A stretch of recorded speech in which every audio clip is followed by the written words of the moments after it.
Ping Pong com Bonfá está no ar e hoje eu vou conversar com uma mente brilhante, um dos melhores pensadores da atualidade. Meu convidado faz a cabeça dos jovens, virou um filósofo pop. O programa tem o prazer e a honra de receber o escritor, palestrante e professor Mário Sérgio Cortella.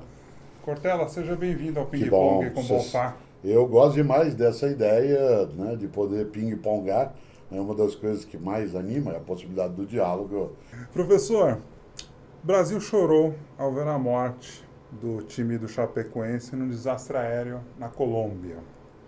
Como lidar com a morte? O que você diria para as famílias dos 71 mortos? A primeira coisa é que Michelangelo dizia, unha de pintor é de pinta a se, né, que todo pintor pinta a si mesmo.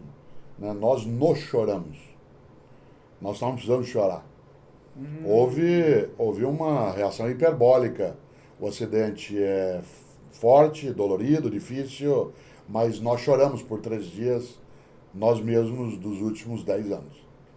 O país parou para chorar. Estou arrepiado. O país parou para olhar a si mesmo e chorar sua política, sua economia, sua patifaria. Porque morreram 19 jogadores, morreram 20 jornalistas. Morreram outras pessoas que estavam envolvidas em atividades. Então, sem diminuir a dor da ideia de que foi um avião com o time do Chapecoense... Morreram pessoas. Pessoas. Essas pessoas, elas tinham que ser homenageadas, lembradas, mas a reação nacional a isso nem se aproxima, por exemplo, de um ônibus que caiu com 32 estudantes outro dia em Caraguatatuba. É verdade. Ou um ônibus com romeiros vindo de Goiás em direção à Aparecida. Era então, um choro que estava engasgado? Primeiro que era um choro de jovens. E do sucesso. E da ideia de que nosso país ia para a Colômbia, né, ia lá também redimir um pouco dos nossos fracassos mais recentes, com um jovem time admirável. Eu tenho vínculos fortes com Santa Catarina, eu sou paranaense, mas eu tenho netos em Santa Catarina, tenho um dos meus filhos que é jornalista casado com uma catarinense, a minha filha que mora em Florianópolis é casada com um alemão, mas lá eu tenho 2 netos e assim por diante. E por isso o Brasil se chorou nesses dias, nós nos choramos. E nós ficamos vendo na TV e vendo as emoções, e por isso a única coisa que a gente deve dizer a quem perdeu alguém é que com a morte a gente não se conforma, a gente só se conforta. Você só ganha força. Por isso nós não vamos nos conformar nem com essas mortes, nem com outras. E nós não podemos nos conformar. Aliás, o primeiro sinal de humanidade é túmulo. Há, inclusive, alguns antropólogos que levantam a hipótese de que nós somos sedentários como espécie, em vez de sermos nômades como já fomos, porque quisermos ficar perto dos nossos mortos. E, portanto, fixamos nosso local de produção, não ao contrário do que dizem algumas teorias, de que nós fixamos porque a produção agrícola ali ficou, mas nós passamos a plantar ali porque ali ficaram os nossos mortos. Nunca pensei nisso. Que é um negócio magnífico também como hipótese em antropologia evolutiva. Ora, os primeiros sinais de humanidade são túmulos. As primeiras marcas de sofrimento, de dor, elas são desenhos que simbolizam a vida e a morte. Por isso, o mundo, a representação pictórica, simbólica, né, ela é sempre a nossa recusa à finitude. Né, porque a morte, ela é um fato e é por isso que a gente não a quer. Se ela não fosse, talvez nós gostássemos de tê-la. Você chorou? Várias vezes, nesses dias. Sim. Nossa, de maneira intensa. Chorei de emoção, chorei por mim. Meu filho, jornalista, é da área de esportes, poderia estar dentro.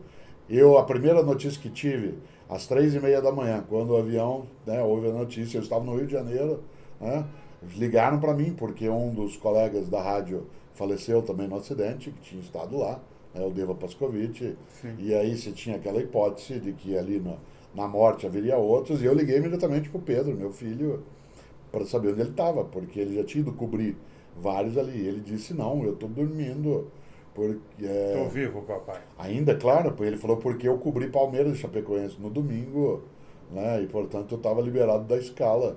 De repente, eu chorei, choro quando vejo a homenagem, quando vejo a estupidez, né? Quando vejo o afago, e sem dúvida, não tem como não fazê-lo. Né? Perder essa capacidade de emoção, ela não é um sinal de racionalidade, ela é um sinal de idiotia, é um sinal de reclusão mental, é uma rarefação mental. Uma das poucas forças que nos move fortemente fora do mundo, né, da biologia mecânica é a compaixão. Professor, milhares de pessoas de todos os estados foram para as ruas e voltaram a se manifestar a favor da Operação Lava Jato e do juiz Sérgio Moro. Muitos manifestantes pediram a saída do presidente do Senado, Renan Calheiros, que é réu no STF, e também solicitaram o retorno do projeto original das 10 medidas contra a corrupção. Como é que o senhor observa esse novo movimento aí da sociedade, dessa Nós volta às estamos, ruas? nós estamos começando a nos inquietar com muita nitidez em relação àquilo que é a patifaria deslavada. Portanto, é um momento pedagógico na nossa história nunca vivido antes. Eu dou um Concordo. exemplo e vou retomá-lo. Se eu perguntar hoje, para você ou para quem nos assiste, diga para mim o nome de 5 jogadores da seleção brasileira de futebol. Eu acho que poucos terão capacidade de lembrá-los imediatamente. Mas se eu perguntar o nome de 5 ministros do Supremo Tribunal Federal, nós lembraremos. Verdade. Essa é uma novidade. Essa novidade não significa que nós estamos salvos, significa que nós estamos no caminho da salvação. Ufa. Significa que nós estamos começando a tomar vergonha na cara e, acima de qualquer coisa, entender o que diziam os antigos de que os ausentes nunca têm razão. Portanto, esses movimentos hoje na sociedade, eles vão cada vez mais crescendo e deverão crescer, de maneira a tirar da reta aquilo que mancha, né, a nossa própria dignidade, é indecente. Se num primeiro momento era o presidente da Câmara, se no outro momento é o presidente do Senado, se é o presidente da República, se são empresários, que seja. Esse é o caminho. Né? Interessante que nesse circuito todo, né, nós acabamos até esquecendo a ex-presidente, né, que, se você olhar no conjunto da obra, se você olhar em termos daquilo que circula, a sensação quase que é escolar, né? É assim, foi um delito escolar, né? Aquele que estava no regulamento da escola, O que ela o fez? que ela, em tese, foi dito que fez. O que não significa que ela não deva ter responsabilidade daquilo que fez. Mas o que fez foi quase um delito escolar, digo de novo, né, perto de outras coisas. O que não tira, né, a punidade das pessoas, mas também precisa nos colocar num patamar acima para a gente não sossegar além daquilo que deve. Você iria a alguma dessas manifestações? Em várias delas, em vários momentos, eu fui, algumas apoiando a ex-presidente Dilma, em outras eu fui na manifestação pela democracia, em nenhum momento eu fui pela saída, nem pelo impeachment, também não fui em nenhum momento alguma que chamasse fora Temer, né? Mas acho que o fato também de eu ser comentarista de TV, de rádio, etc., me coloca alguns bloqueios que eu preciso ter, que não é a censura em relação ao que faço, mas a capacidade de não abraçar algumas pessoas para não deixar, né, de ter, não isenção, mas maior objetividade naquilo que faço. Por exemplo, nas vezes em que fui, né, defender, por exemplo, quando se discutia, né, a necessidade de proteção ao mandato na época, né, da presidente Dilma, eu acho que a democracia ela exige que a gente seja capaz de levantar. Ela fez um ato, né, no Tuca, no Teatro da Universidade Católica na cidade de São Paulo, e eu lá estive. Né, a minha história pessoal dentro da política, ela é vinculada ao PT desde a fundação, mas ela foi se alterando. Eu sempre digo, né, nos primeiros 20 anos do PT, eu era militante, votante e defensor. Nos 10 anos mais recentes, eu sou militante eventual, um defensor eventual e era um votante contumaz. Nos 5 anos mais recentes, eu nem sempre sou defensor. Há várias coisas que eu não quero, né, que sejam votadas, mas não tenho militância. O que significa que há uma alteração dentro desse processo né, de convivência. Durante os movimentos, nos últimos 3 anos, muita gente diz assim, petista, barbudo, comunista. Para você? Né, para mim, várias vezes. Na TV ou no rádio, eu recebo vários e-mails de pessoas que dizem: você me decepcionou, você é alguém que apoia os comunistas. E, primeiro, como se eu não tivesse direito de apoiá-lo se eu desejasse. Não o fazia. Segundo, que as pessoas que eu apoiava, como o caso da ex-presidente Dilma, ela não era comunista, portanto, e se ela fosse e eu quisesse apoiá-la, essa é uma questão minha. E eu tive que explicar várias vezes, Bonfá, ao vivo, que eu não sou um agente público, eu não sou uma pessoa, né, pública, eu sou um cidadão que tem o direito, né, eu não sou um governante que tem que prestar conta. Não tem que prestar conta de onde eu vou, o que eu faço, exceto para as autoridades que têm isso. Por que você foi se afastando do PT? Porque algumas coisas dentro do PT, da qual eu participei, elas deixaram de existir como elas eram. Por exemplo... Você ficou decepcionado? Não, eu fiquei entristecido. Porque a decepção é um sentimento que não tem volta. E a tristeza não, a tristeza passa. Né? Inclusive porque algumas pessoas que fizeram, né, algumas coisas dentro do PT, que no meu entender não poderiam ser feitas, elas passam. Por exemplo? Pessoas, né, aquelas que foram acusadas, que algumas estão detidas, outras que participaram de governos e que deram caminhos que não deveriam fazê-lo. Né, todos aqueles que, de alguma maneira, conseguiram abalar o PT, mas não necessariamente o petismo. Isto é, as convicções originais que muita gente tem. O PT nasceu em 1979 com um grupo de ideias. Essas ideias elas foram colocadas dentro do PT. Mas não é só dentro do PT que elas podem viver. Se o PT tiver de deixar de existir, né, e essas ideias, ideais e sonhos partilhados por muitos, elas estiverem em outro lugar, pode ser que eu me desloque para esse outro lugar. Hoje o PT não é esse lugar, por isso nele não estou. Mas já estive, portanto não nego raízes. Sim. O que eu não tenho com ele são âncoras. Né? Porque as âncoras te mobilizam, as raízes te alimentam. Em quem que você votou nas últimas eleições? Eu votei para presidente, você disse? Não, para presidente eu votei na Dilma como presidente, né, da República e, portanto, votei em Michel Temer como vice. Não diria assim, poxa, mas ele já estava. Quando eu votei na chapa, ele já era da chapa, né? Portanto, e já estava, inclusive, em outras circunstâncias. Na eleição na cidade de São Paulo, eu votei em Luiz Erundina, né? Foi a primeira vez que eu não votei, né, no PT nos últimos 30 anos. E você foi fui secretário dela, votei nela. Professor, o comunicado "desculpe, a Odebrecht errou" é de verdade?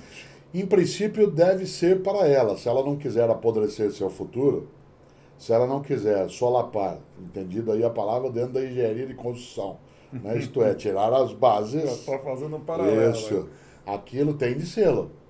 Né? Eu acho que a admissão do erro, ela pode aparecer de modo cínico e ela pode aparecer de modo sincero. Não é a mensagem que vai mostrar isso, é o futuro.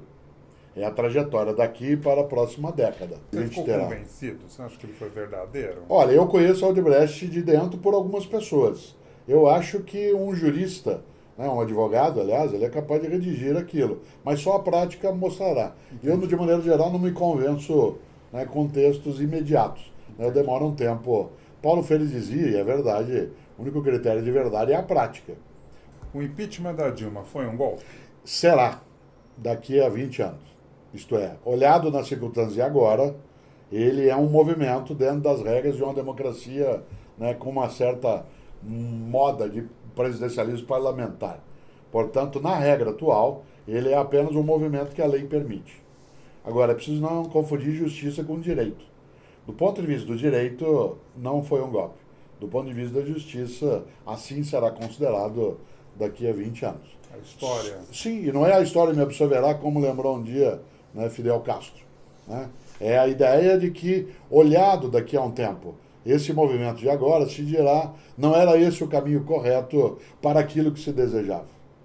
Isto é, foi uma medida exagerada para uma circunstância que poderia ter um outro caminho, que respeitasse, né, os mais de 50 milhões de votos que ela teve. É claro que quando você olha, né, em 1966, 64 era chamado de revolução. Em 1970, você era obrigado a chamar de revolução. Em 1996 você podia chamar de golpe. Eu tenho uma admiração muito grande pelo Lula numa trajetória dele até há 10 anos. Tenho uma admiração na história, na perspectiva, né? Acho que depois algumas coisas não são compatíveis com o que eu entendo que um governante deva ter. Independentemente de propriedade de sítio, apartamento, tem favores, né, que um governante não precisa aceitar e outros que ele não deve aceitar, né? E nesse sentido, não há necessidade de fazê-lo. E o Fidel é alguém que, no ponto de partida, na expressão dele como ideal, com a ruptura com o Fulgêncio Batista, com aquilo que ele se aliou com outras pessoas, eu diria que ele foi um líder. Depois deixou de ser, ele se tornou apenas um chefe de Estado. Por quê? No meu entender, o líder é aquele que incorpora, que acolhe, que eleva.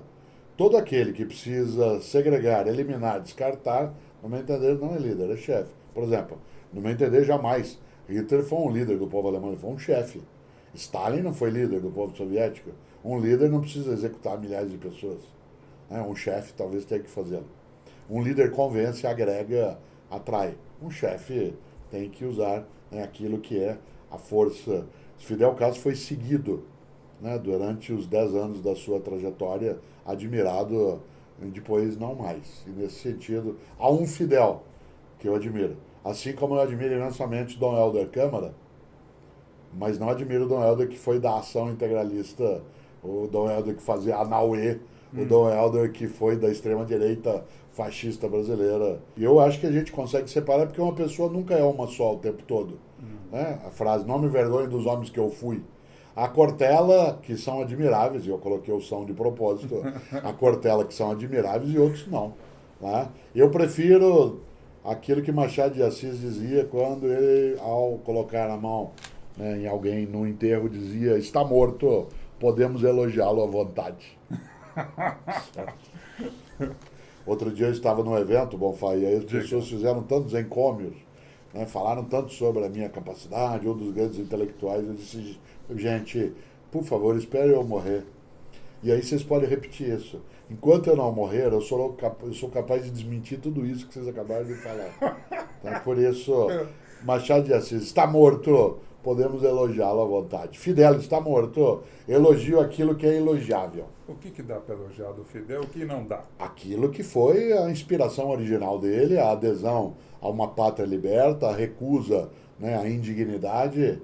Mas o que não era elogiável nele? A atitude ditatorial, a exclusão de pessoas que tinham uma convicção religiosa, né, a negação dele em relação ao papel feminino, que deveria ser muito mais forte, né, como foi, né, a convicção em relação a intelectuais que com ele não concordavam e que ele ou colocava fora, ou a relação da temática da homossexualidade masculina, quer dizer, tudo aquilo que podia... Morreu muita gente lá. Muita gente. Eu não tenho, como disse, admiração alguma por completo por alguém. Minha admiração não é que ela é seletiva, ela é parcial. O senhor é a favor do Fora Temer? Eu acho que a ideia de ter ali na presidência, né, alguém que possa estar vinculado a estruturas que o partido dele admitiu também como sendo vinculadas ao mundo da política espúria, não permite que ali esteja. Eu era favorável, como continuo sendo, né, e se eu pudesse optar em 2015, eu teria dito à presidente Dilma, com toda a convicção democrática que ela sempre teve, dizer a ela, que tal tentar um acordo nacional, entre aspas, de salvação nacional, que fosse pluripartidário e plurifacial, em que se tivesse não um plebiscito, mas uma nova eleição constituinte que tivesse dois movimentos. Uma eleição constituinte em que os constituintes não tivessem depois mandato parlamentar, isto é, uma constituinte exclusiva para reinventar a nossa Constituição, e uma nova eleição. Essa perspectiva era do meu desejo. Esse desejo, como pelo óbvio, não aconteceu. Por exemplo, para o próximo ano vai sair um livro meu com Marcelo Taz, que é uma pessoa que admiro imensamente. Esse é o próximo livro? É o próximo livro. Sai com Marcelo Taz, que é um livro sobre cidadania e mundo digital. Quer dizer, qual é o lugar do mundo digital dentro da cidadania? Qual é o nível de colaboração? É um patrimônio, é um encargo, é um obstáculo, é um facilitador? Quais são os sinais que nós temos e que essa forma nossa de encantamento com o mundo digital, ela merece né, um apoio no campo da cidadania, para a gente não ter uma cidadania obscena. Né? Então, nesse sentido, é o livro que sairá pela editora Papiros em 2017. Tem um outro livro meu, também da editora Vozes, que sairá, que ainda não tem um título fechado, né, mas que trata de reflexões minhas sobre reflexões de pensadores. Isto é, como se eu comentasse citações. Ah, que bacana. Né? E talvez um outro que está para ser organizado. O Homem Não Para! Ainda bem. Da editora Planeta. É um livro que está sendo gestado, né, sobre o tempo, mas é o tempo como oportunidade e o tempo como medida. E uma outra possibilidade, esse sem dúvida sairá no mês de maio, é um livro pela editora Cortez, para a família. Eu tenho sido muito consultado, porque eu tenho atividades também na área de educação, né, por pais e mães que estão, às vezes, um pouco necessitando refletir sobre a educação que fazem com os filhos. Professor, estamos chegando no final. Tem um monte de perguntas, mas não vai dar para fazer não faça. tudo. Mas tem algumas que eu gostaria de aproveitar teu conhecimento. E qual o segredo para um jovem acordar feliz na segunda-feira e encontrar motivação para o trabalho? Ter clareza de onde ele quer chegar. O gato da Alice, quando ele pergunta, mas para onde vai essa estrada, ele faz para ela a grande pergunta da vida, que é: para onde você quer ir? E ela diz: não sei, eu estou perdida. Ele diz: para quem não sabe para onde vai, qualquer caminho serve. Por isso, antes de acordar na segunda-feira, eu tenho que pensar no domingo à noite, por que é que eu vou acordar na segunda-feira. É no domingo à noite que eu encontro a resposta, não é na hora que eu estou acordando. Se eu deixar para responder na hora que eu estou acordando, ou eu não levanto, ou eu vou de modo automático, robótico. Por isso, um jovem tem que pensar no domingo à noite, porque é que eu acordo na segunda. Como encontrar felicidade na rotina? Como encontrar alegria na obrigação? Se a obrigação é algo que eu faço porque eu vou chegar a um lugar que eu desejo chegar, ela me dá alegria. Eu gosto muito de dar aula, faço isso há 42 anos, mas eu não gosto de corrigir prova e não conheço ninguém que goste. Porque é algo cansativo. Exige rotina, é maçante em muitos momentos. Você ainda dá aula? Sim, mas eu não posso não corrigir. Porque se eu terceirizar a correção, eu não saberei como eu estou ensinando. Porque a prova permite que eu saiba como eu estou ensinando, não apenas como o aluno está aprendendo. Portanto, eu não posso terceirizar, eu tenho que ter uma percepção também daquilo que está sendo trazido. Isto é, a prova corrigida e a correção da prova faz parte da minha obrigação. Gosto? Não. Gosto de dar aula? Demais. Para dar aula precisa corrigir prova? Precisa, então eu vou corrigir. A obrigação não é penosa, isto é, ela não é um suplício, quando ela é aquilo que tem como ônus algo cujo bônus você deseja mais adiante. Professor, muito obrigado. Bem. Você sabe que... por me receber aqui na... Uma alegria. As mãos que se juntam. No tupi é potirão. Mãos que se juntam, que deu em português a palavra mutirão. Olha, foi uma aula aqui, um aprendizado. Que bom. Mas ficou faltando. A gente Graças vai ter que aos marcar céus. um segundo Uma das melhores coisas é a insatisfação por definitiva. O Mick Jagger continua cantando, Keith Richards continua tocando I Can't Get No Satisfaction. Eu nem perguntei sobre isso, as músicas que você ouve antes de entrar nas palestras. Que bom.